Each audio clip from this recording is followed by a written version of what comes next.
और इसके साथ बात करेंगे राज्यसभा सांसद किरोड़ीलाल मीणा की। धरना जारी है और इस बार राजेंद्र गुड़ा के घर के बाहर। देर रात मंत्री विधानसभा क्षेत्र दौरे पर निकल गए। अब घर पर पुलिस का पहरा है, घर के अंदर कोई नहीं है, आवाजाही रोक दी गई है। डॉक्टर किरोड़ीलाल मीणा की बात की जाए तो धरना उनकी तरफ से जारी है। रात को मंत्री के बेडरूम के बाहर ही किरोड़ीलाल मीणा ने खुद का बिस्तर लगा डाला और किरोड़ीलाल मीणा उदयपुर वाटी की मनीषा जाट को न्याय दिलाने की मांग पर अड़े हैं। कौन है मनीषा जाट? आपको बता दें कि पेपर लीक मामले की जहां सीबीआई जांच की मांग की जा रही है और इन पेपर को ले जाए जा रहे एक कंटेनर जिसके चालक की मौत हुई थी रास्ते में, उसी का परिवार है, उसी की पत्नी मनीषा जाट। उसको इंसाफ कब मिलेगा, ये मांग, ये सवाल करते हुए नजर आए हैं किरोड़ीलाल मीणा। और दरअसल रीड पेपर ले जाते वक्त मनीषा के पति राम निवास की सड़क हादसे में मौत हुई थी। जैसे कि हमने आपको बताया कि किरोड़ीलाल मीणा ने कहा कि मौत नहीं, साजिशन हत्या है। इसको लेकर कल किरोड़ीलाल मीणा ने मुख्य सचिव उषा शर्मा को भी ज्ञापन दिया था। किरोड़ीलाल मीणा मृतक वाहन चालक की पत्नी के लिए 25 लाख रुपए की मुआवजा राशि, सरकारी नौकरी के साथ दुर्घटना की उच्च स्तरीय जांच करवाने की मांग कर रहे हैं। विष्णु हमारे साथ, हमारे सहयोगी जुड़ चुके हैं। विष्णु, क्या जानकारी है? मंत्री के बेडरूम के बाहर खुद का बिस्तर लगा डाला मीणा ने, और जिस कदर धरना जारी है इस वक्त क्या माहौल है?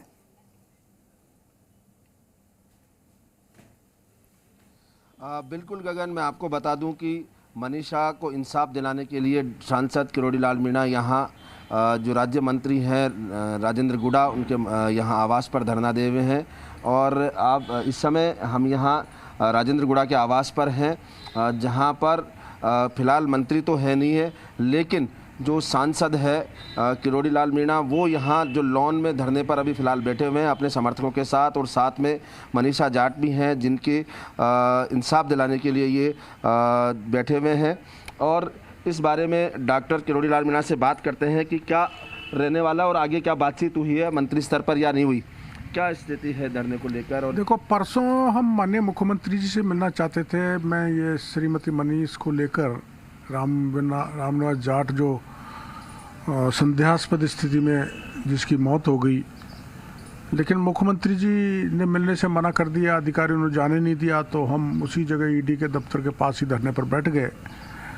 और रात के करीबन 11:30 बजे हमें राज्य सरकार के बड़े अधिकारियों ने आश्वस्त किया था कि आपने जो मांग हमारे सामने रखी है, सरकार पॉजिटिव है, कल आप मुख्य सचिव से बात कर लेना, इसलिए आप धरना तोड़े। हमने धरना तोड़ दिया। मुख्य सचिव से कल मिलने के लिए गए थे हम, इन मनीष को भी ले गया था मैं, लेकिन उनका रुख निराशाजनक रहा।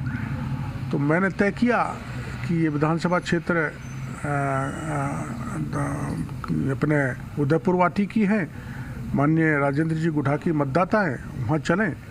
इनके पास हम आए, इन्होंने हमें शरण दी और मंत्री जी ने सभी उच्च अधिकारियों से, ACS home, DG, chief secretary, Raka साहब, सबसे बात कही और कहा इनकी मांग न्याय संगत है। इसके विपरीत रात को कमिश्नर का दबाव आया था, मंत्री जी को कन्विंस कर रहे थे, कह रहे थे कि आप हम इनको यहाँ से हटाएंगे, गिरफ्तारी की कार्रवाई करना चाहते थे।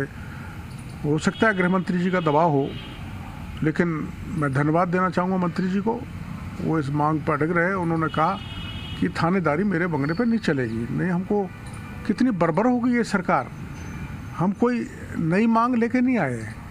ऐसे सैकड़ों मामले राजस्थान में जहाँ ऐसी पीड़ित महिलाओं को आर्थिक पैकेज भी दिया है, नौकरी भी दी है, वही मांग हम दोहरा रहे हैं जो पूरी कर देनी चाहिए गहलोत सरकार को, लेकिन वो संवेदनशील हो चुकी है। क्यों ऐसा ये अड़ियल रवैया अपना रखा है, समझ से बाहर है। लेकिन हमने तय किया, माननीय सरपंच साहब यहाँ पर हैं, इनके इलाके के, इनके दोनों भाई यहाँ पर हैं, देवर जेठ यहाँ पर हैं, बाकी अपने कोई कार्यकर्ता एक दो ही हैं, किसी को हमने बुलाया नहीं। फिर भी बाहर लोग जो भी मिलने आना चाहते हैं, सहानुभूति प्रकट करना चाहते हैं, उनको पुलिस आने नहीं दे रही। सुबह तो मीडिया वालों को भी नहीं आने दिया। आप कैसे घुसे आए, इसके लिए मैं आपको धन्यवाद देना चाहता हूँ कि आपने मेरे को पूछा, इसको पूछोगे और राज्य की जनता को जानकारी दोगे तो निश्चित रूप से हमारी मांग पूरी होने में हमको सहायता मिलेगी। चूंकि अब मुख्य सचिव से आप मिल चुके, मंत्री जो राजेंद्र गुड़ा उन्होंने भी दखल दिया सरकार को और कहा कि ये मांग न्यायोचित है, क्योंकि मंत्री देखा अमूमन ये जाता है कि मंत्री अपने क्षेत्र की मांग है वो मनवा लेते हैं। तो क्या आपको लगता है कि मांग कब तक पूरी हो जाएगी? मेरे को पूरा भरोसा है, 100% नहीं 101% भरोसा है कि माननीय राजेंद्र जी गुड़ा इस विधवा महिला को न्याय दिलाएंगे। बिल्कुल, मेरे साथ सरपंच भी हैं उस इलाके के, उनसे भी बात करते हैं कि क्या कहना है आपको, आपके क्षेत्र की महिला हैं और इनको न्याय मिलना चाहिए। बिल्कुल न्याय मिलना चाहिए। हमें आपके मीडिया कर्मी को बहुत बहुत धन्यवाद के पात्र हो आप, किरोड़ी जी, डॉक्टर साहब भी बहुत धन्यवाद के पात्र हैं जो आप हमारी बात सुनी और इसको पूरे राजस्थान नहीं भारत लेवल पर पूरे विश्व स्तर पर आपके ये चैनलों के माध्यम से हमारी बात बाहर भी जा रही है, तो हम संतुष्ट। तो अभी हमारे को पूर्णतः पूरा भरोसा है, डॉक्टर साहब बोल रहे हैं वो सत्य बोल रहे हैं, डॉक्टर साहब बोलेंगे वो सही बोलेंगे और मुझे पूर्ण विश्वास है शायद है कि सरकार सुन लेगी। जाट समाज से आते हैं, जाट समाज के नेताओं से भी अपील कर रहे हैं। मैं जाट समाज से ही हूँ, ये मेरे जाट समाज की बेटी बहू है और मेरी ग्राम पंचायत की है। कहीं तो ये अभी पुलिस वाले भी डरा धमका रहे थे कि आपका एड्रेस पता क्या है। मैं आपके माध्यम से ये कहना चाहता हूँ, मेरा नाम उम्मेद गुड़ी सरपंच सिंगनौर है और जो मेरे जाट समाज के नेता हैं, इस कांग्रेस सरकार में कई मंत्री भी हैं, प्रदेशाध्यक्ष भी हैं, विधायक भी हैं और अधिकारी भी हैं, लेकिन बीजेपी के भी प्रदेशाध्यक्ष मेरे समाज के हैं, लेकिन किसी ने सूद नहीं ली, न कोई सुनाई की। उनको पता नहीं समाज क्या है, वो समाज के विपरीत चल रहे हैं, क्योंकि उनको वोट आता तब तो समाज, अन्यथा समाज का कोई महिला कुछ भी कहीं जाए कोई मतलब नहीं है। उनने हमारी कोई बात सुनी नहीं है अभी तक। तो हो सकता है आगे उनके कानों तक चले मीडिया कर्मी के माध्यम से, तो हो सकता है वो सुन भी सकते हैं। बिल्कुल गगन, इनका कहना है कि जो सांसद किरोड़ी लाल मीणा है उन पर उन्हें पूरा भरोसा है। मैं आपको जो पीड़ित महिला हैं मनीषा, उनसे बात करवाता हूं कि वो क्या सोचती हैं, क्योंकि आपके पति की डेथ हुई है, संदिग्ध स्थिति में बता रहे हैं। क्या कहना आपका इस समय लेकर? मैं एक रीट अभ्यर्थी हूँ। मेरे पति की जहाँ से कोलकाता से रीट का कंटेनर लोड हुआ था, वहाँ से 2 प्राइवेट गार्ड थे, उस अवस्था में उनको भेजा गया है। ड्राइवर हैं, सपाट रोड पे उनका एक्सीडेंट हुआ है। हादसा है या साजिश है ये तो सबको समझ में आ रहा है, लेकिन हमें पूरी उम्मीद है कि ये पूरा साजिश का ही काम है ये। तो सरकार से ये कहना चाहूँगी कि मैं जाट समाज से बिलोंग करती हूँ, तो सरकार को मतलब ज़्यादा से ज़्यादा अहम भूमिका जाट समाज से सरकार बनाने में कितनी मदद करती है। तो आज मेरी ये हालत है कि मैं यहाँ दर की ठोकरें खा रही हूँ, तो सरकार को बिल्कुल भी तरस नहीं आता कि ये हमें कितना बड़ा योगदान देते हैं, उसके बाद अपन इनकी बिल्कुल सुनवाई नहीं करते। तो मेरे को न्याय मिलना चाहिए।